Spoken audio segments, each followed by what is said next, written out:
Hey guys, this is Luke again, and welcome back to yet another Ninjago video onto the channel today.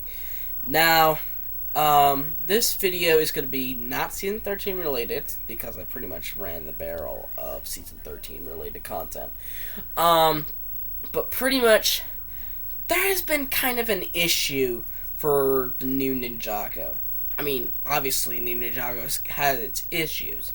Obviously, it kind of wasted a very good concepts in the form of Season 11 just to test them out.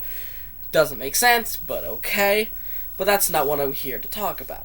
What I'm here to talk about is the villains.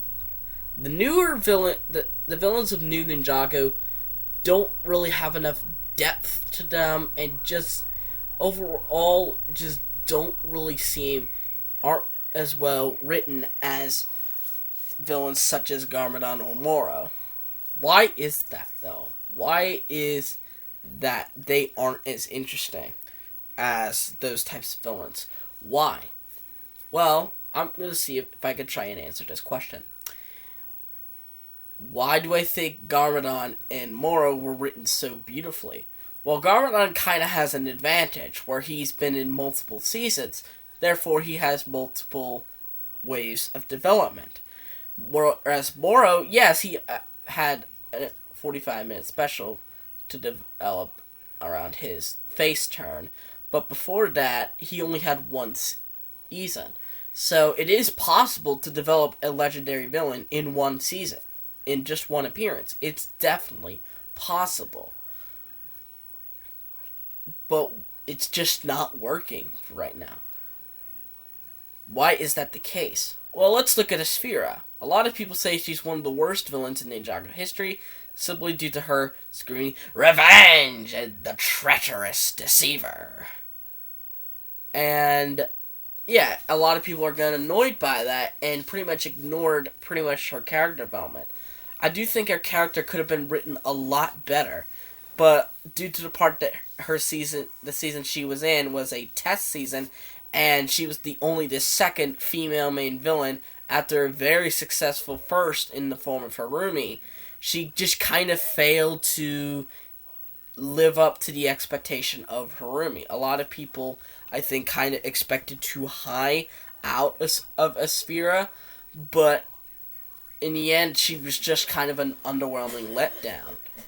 Now let's look at the Ice Emperor. We actually like this guy. We all know who he is. He's Zane, obviously. We all like this guy because of how mysterious it was. But the problem is, we kind of already knew it was him. That's the problem with this character, is that we knew who it was before the reveal even happened. We're not supposed to know that information until the reveal happens. So, to know about it, like, several episodes before it is revealed is kind of just a kick to the nuts for that villain. The Ice Emperor really had no ground to stand on ever since we knew it was Zane all along. So he just, and because he just didn't really get enough screen time. Hell, even his dragon Boreal got more screen time than the Ice Emperor, which is sad as hell. Then we have Nogami, who is the best we have had so far. Nogami, as what Jay said, isn't really a villain, as he's more misunderstood, but as he's more of an antagonist. But he is an interesting idea. So Unagami is probably the most successful out of these three, because we haven't gone into the English episodes, so I'm not counting the Skull Sorcerer just yet, since I haven't seen any of the episodes in Chinese. So why was Unagami the most successful out of these three? What than the Ice Emperor or Aspira? Well, I think it has to do with the fact that we had no idea who Unagami was. I feel like it took the issues of Aspira, which was an annoying and underdeveloped character, made it Unagami not annoying, and the Ice Emperor's mysteriousness being taken away by knowing who he already is many episodes before. That's the thing. I was shocked to learn that Unagami was the game itself and not Milton Dyer or someone else in particular. Because I did not think about that unfinished adventure game 1.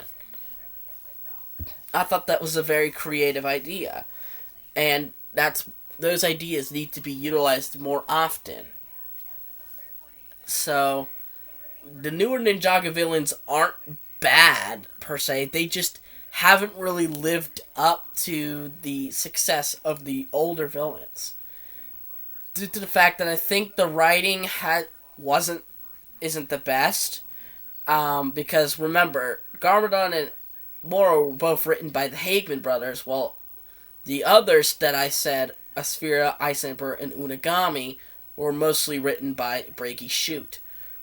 And some other writers like, what's his name? Chris Doc Wyatt, I'm pretty sure. So, hopefully, Doc Wyatt and Breaky Shoot, along with the other writers, can kind of, get their experience down, and hopefully they can capture some Hageman magic. But anyway, what do you guys think about the issues with the newer villains versus the older villains? Is there an issue? Is there an issue, or do you just not care? Let me know in the comments down below. But anyway, hope you guys like this video. Give it a thumbs up, subscribe to the channel by clicking on that red subscribe button, and click on the notification button to see every video that I will upload. And I'll see you folks in the next video. Bye-bye!